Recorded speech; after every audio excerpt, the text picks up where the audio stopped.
penyampaian materi pembelajaran sejarah kebudayaan Islam pada MTS. Nah, metodologi pembelajaran merupakan cara-cara dalam melakukan aktivitas antara pendidik dan peserta didik ketika berinteraksi dalam proses pembelajaran.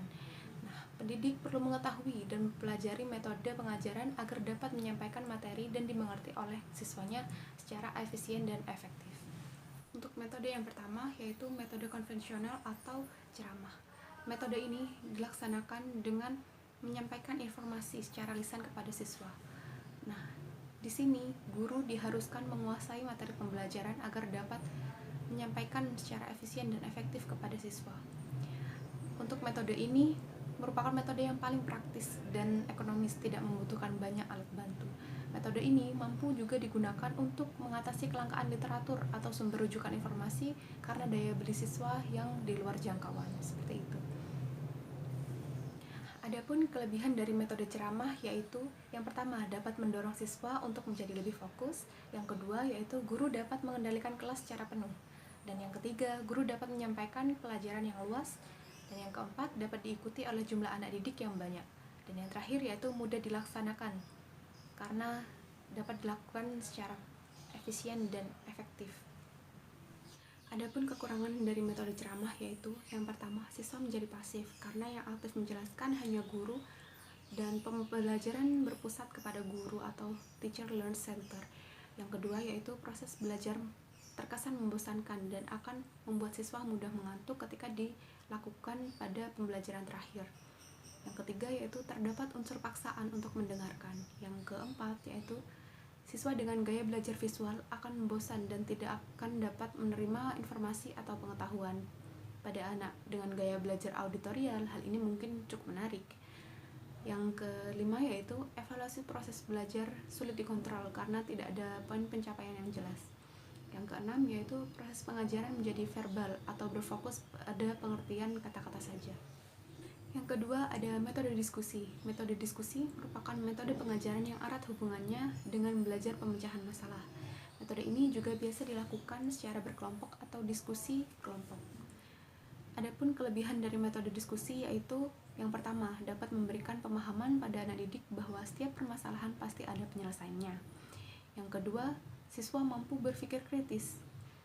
Yang ketiga, dapat mendorong siswa untuk dapat menyampaikan pendapatnya. Yang keempat, dapat mengambil satu atau lebih alternatif pemecahan masalah. Yang kelima, mendorong siswa memberikan masukan untuk pemecahan masalah. Dan yang keenam, yaitu siswa menjadi paham tentang toleransi pendapat dan juga mendengarkan orang lain.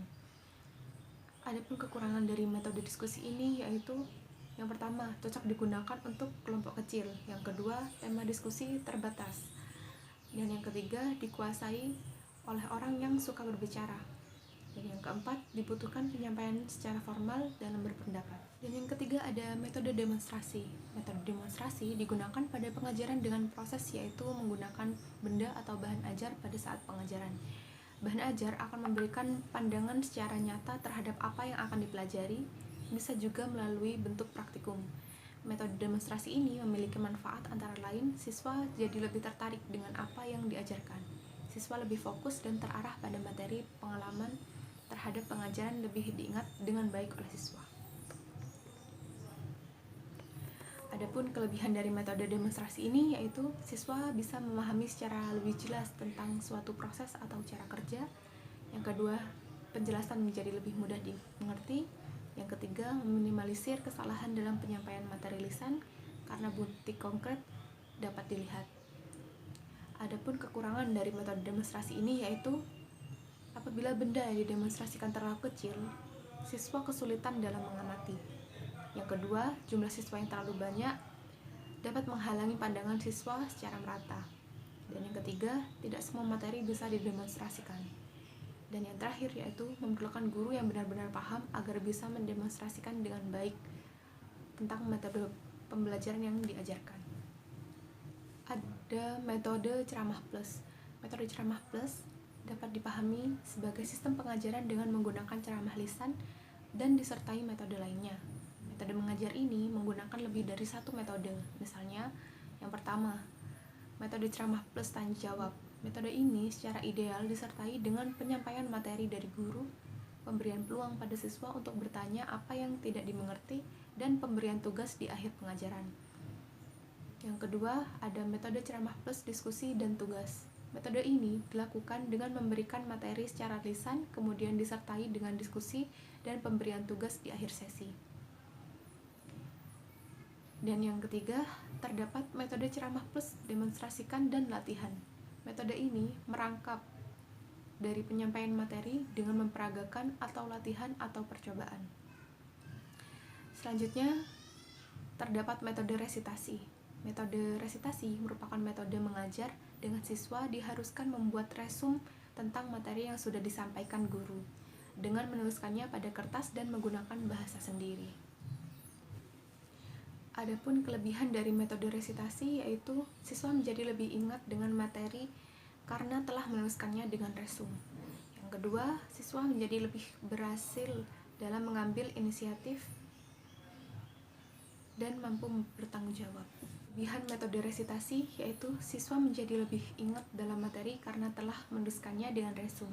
Yang kedua, siswa menjadi lebih berani dalam mengambil inisiatif dan mampu bertanggung jawab.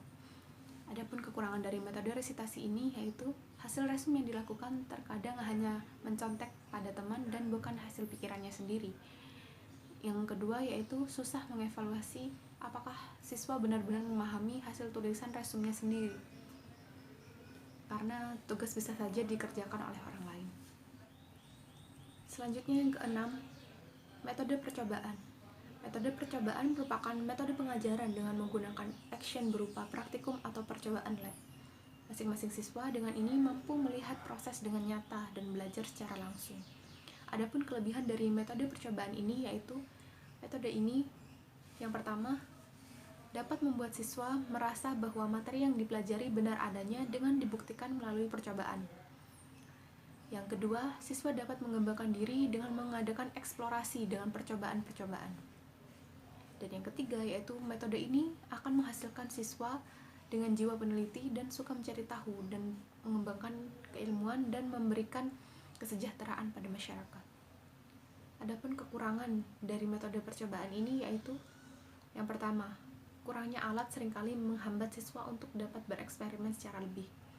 Yang kedua, eksperimen dilakukan pada jam kelas yang terbatas, sehingga percobaan yang dapat dilakukan juga terbatas. Selanjutnya, ada metode karya wisata. Metode karya wisata adalah suatu metode mengajar dengan memanfaatkan lingkungan, lokasi, atau tempat-tempat yang memiliki sumber pengetahuan bagi siswa. Kelebihan dari metode karya wisata yaitu yang pertama, metode ini merupakan metode modern yang memanfaatkan interaksi dengan lingkungan nyata. Yang kedua, bahan yang dipelajari ketika sekolah bisa langsung dilihat secara nyata, misalnya bangunan bersejarah.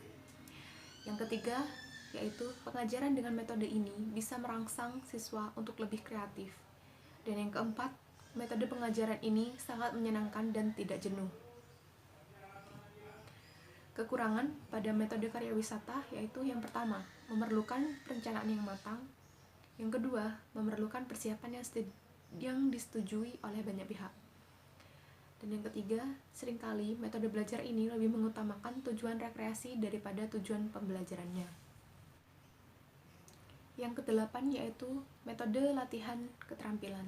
Metode latihan keterampilan ini merupakan metode mengajar dengan melatih keterampilan siswa atau soft skill dengan cara membuat, merancang, atau memanfaatkan sesuatu.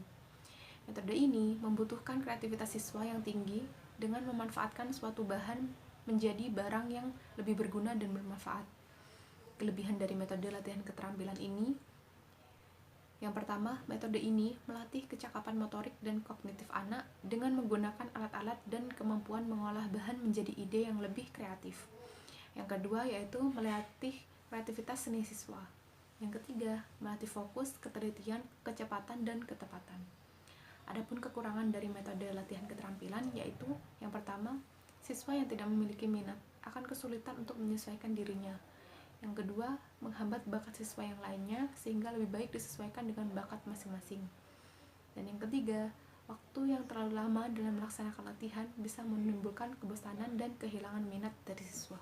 Yang ke-9 yaitu terdapat metode pemecahan masalah atau problem based learning. Metode problem based learning ini dilakukan dalam kelas kecil. Siswa diberikan kasus untuk menstimulasi diskusi kelompok. Kemudian siswa mengutarakan hasil pencarian materi terkait kasus dan didiskusikan dalam kelompok.